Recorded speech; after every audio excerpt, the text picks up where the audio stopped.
Let us understand the concept of required reinvestment income through an example. Say you have a 12% 10-year rupees 100 par bond priced at rupees 89.41. What is the required reinvestment income over the life of the bond? Now if you do your calculations, let's say that this is a semi-annual bond. If you plug in your numbers, you will notice that the yield to maturity is 14%. So with yield to maturity of 14% and you are making an investment of 89.41, how much are you expecting over the 10-year period? The way you can calculate that is, since YTM is 7% and this is quoted as a bond equivalent yield, for a 6-month period the yield is 7%. So you have 7% over 20 periods.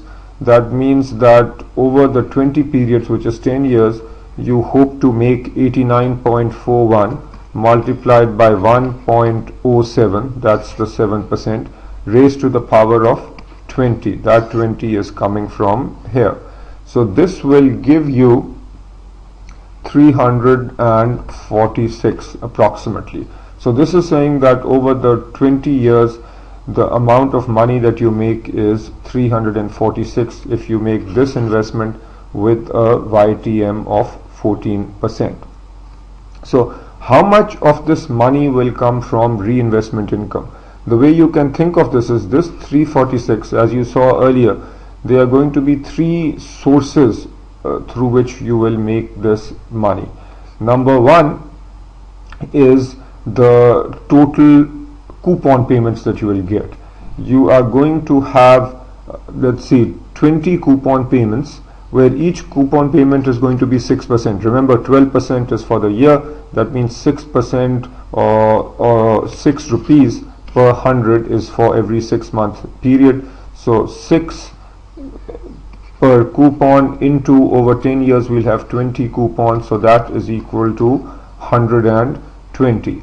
Then you will also get the $100 par value back at the end, and then the final amount is what we call the reinvestment income. So this reinvestment income is simply equal to 346 minus the sum of these two, which is 220. So we will have 346 minus 220, which is equal to 126.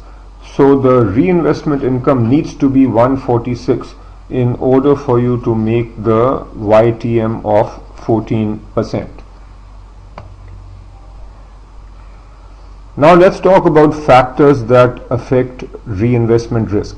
Again, as a quick refresher, reinvestment risk means that the coupon payments that you get, let's say you are getting coupon payments of $6 every 6 months, so this obviously is being reinvested at the current rate of interest. If interest rates go down, that means that the return that you are getting from your coupon is not going to be very high.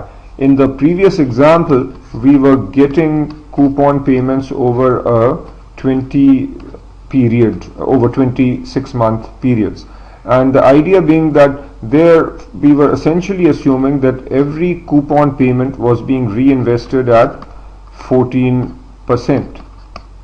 So the risk is, if interest rates go down to say 10%, then the coupon amount is being invested at a lower rate, and hence your actual yield to maturity will end up being less than the YTM of 14%. So what is it that increases reinvestment risk? Obviously bonds with high coupons. So the higher the coupon payment that you receive, obviously higher the reinvestment risk, because high coupon means that you will be reinvesting more money. If you are reinvesting more money, that means that the reinvestment risk is higher. In other words, the negative impact of a decrease in interest rates will be more. Secondly, if we have longer maturities, that also results in higher reinvestment risk. So if we look at this situation where we have 20 periods, clearly the reinvestment risk here is more relative to another bond where you just have, say, 6 periods. Since in this bond B we will have fewer number of coupon payments that are being reinvested, hence the reinvestment risk is lower.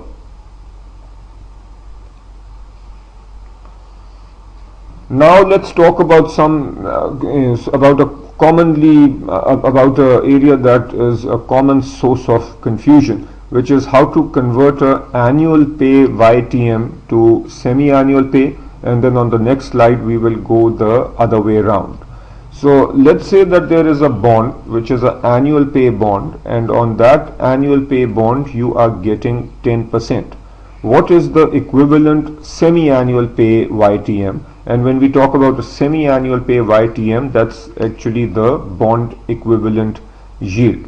So if you get 10% on a annual pay YTM, so that is saying that essentially $1 will become $1.1 over a year.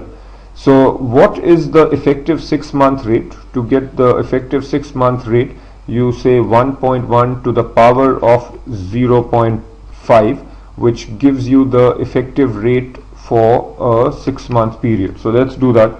1.1 raised to the power of 0.5, which is half a year or 6 months. This is equal to 1.0488, which means that your effective yield for a 6-month period is 4.88%. Now if you remember from before, to convert this into a bond equivalent yield, you simply multiply that by 2 and you will get 9.76. So what we are saying is an annual pay bond that gives you 10% is equivalent to a semi-annual bond that has a bond equivalent yield of 9.76%. In other words, if you have an annual pay that gives you 10% and a semi-annual that gives you a bond equivalent yield of 9.9%, then this semi-annual, this bond which makes semi-annual payments with a BEY of 9%, this is better than an annual pay bond which gives you a yield of 10%. Now take the other scenario. What if you have a semi-annual pay YTM where the bond equivalent yield is 10%? What is the annual pay equivalent? The way you can see this is bond equivalent yield of 10% means that for a 6-month period you are getting 5%. So effectively how much are you getting in a year? So you are getting 1.05 squared, because there are 2 6-month periods in a year. 1.05 squared is 1.1025. So effectively this means that you are getting 10.25%. So this is fairly straightforward.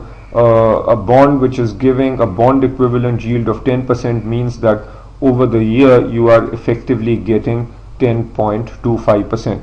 And the logic is fairly straightforward, because let's say that if you invest 100 at the start of the year, at the 6-month mark you are going to get $5, and that $5 will again be invested. So overall at the end of the year you will end up with 110.25. So this yield is more than 110 because of the $5 in the middle that is being reinvested.